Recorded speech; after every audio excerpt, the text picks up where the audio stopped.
Una vez sabemos cuáles son los fallos de mercado, vamos a hablar de uno de ellos. O una vez que sabemos cuál es el concepto de error de mercado, de fallo de mercado, vamos a hablar concretamente de uno de ellos. Del que vamos a hablar ahora es del error de mercado que tienen los ciclos o los ciclos económicos. Pero claro, antes de entrar un poco en el percal de por qué esto es un fallo de mercado, primero tendríamos que saber qué es eso que hemos llamado ciclos o ciclos económicos. Y un ciclo económico no es ni más ni menos que la variación de la cantidad producida o de la producción a lo largo del tiempo. Es decir, conforme aumentamos el tiempo, conforme vamos en la línea temporal avanzando, vemos aquí que de aquí empieza a subir la producción, subimos la producción hasta que llega un punto que ya no subimos más y empezamos a bajar la producción, es decir, producimos cada vez menos. Luego subimos otra vez, luego bajamos otra vez. Esto es como una montaña rusa que sube y baja, y cada subida y cada bajada implica subidas y bajadas de producción. Que recordar que producción y renta es lo mismo en economía. De manera que esto es un ciclo. Y ese ciclo lo que tiene son fases y tiene puntos clave. ¿Qué fases tienen los ciclos? Pues tiene una muy importante que es el de la recesión. La recesión es la parte, digamos, que va hacia abajo. La parte donde, conforme aumenta el tiempo, vamos disminuyendo la cantidad producida. ¿Y cuál sería la otra fase? Evidentemente la de expansión, es decir, la que aumenta la cantidad producida conforme aumenta o conforme avanza el tiempo. Sería también esta de aquí, por ejemplo, cuando vamos, dicho pronto y mal, hacia arriba. Y cuando vamos hacia abajo es recesión. Y estas fases tienen sus puntos, digamos, de acotación. ¿Qué puntos son esos? El que llamamos cima y el que llamamos fondo.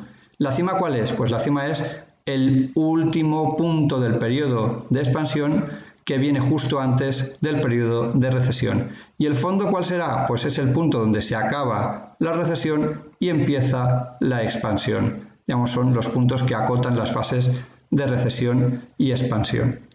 Estos son los ciclos económicos, tal cual, es una definición sin mucha más historia.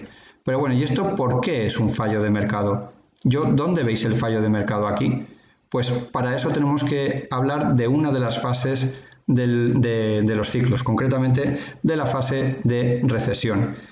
En la fase de expansión lo que es, digamos, como caldo de cultivo para la recesión, pero eso es otra historia. Aquí vamos a ver lo que es el fallo de mercado en sí. En la recesión, ¿qué pasa? En la recesión hay menos producción, se necesita producir menos y se produce con recursos, con factores productivos, y dentro de esos factores productivos está el trabajo, de manera que si para producir se necesitan factores productivos y dentro de esos factores productivos está el trabajo y se produce menos, lo que tendremos es que hay desempleo, es decir, se necesitan menos factores productivos de trabajo. Hay desempleo, hay gente que se va a la calle. Esto, si veis la tele, recesión, gente a la calle, es automático. Pero que haya gente desempleada implica o tiene dos consecuencias. La primera y principal, o no, es que hay recursos improductivos, es decir, hay gente que podría trabajar, que podría producir, que podría estar activa en la actividad económica, valga la redundancia, y no lo está. Y esto da un fallo de mercado. ¿El fallo de mercado cuál es? Que se produce menos de lo que es posible. Se está infraproduciendo para los recursos que tenemos actualmente, porque hay recursos improductivos.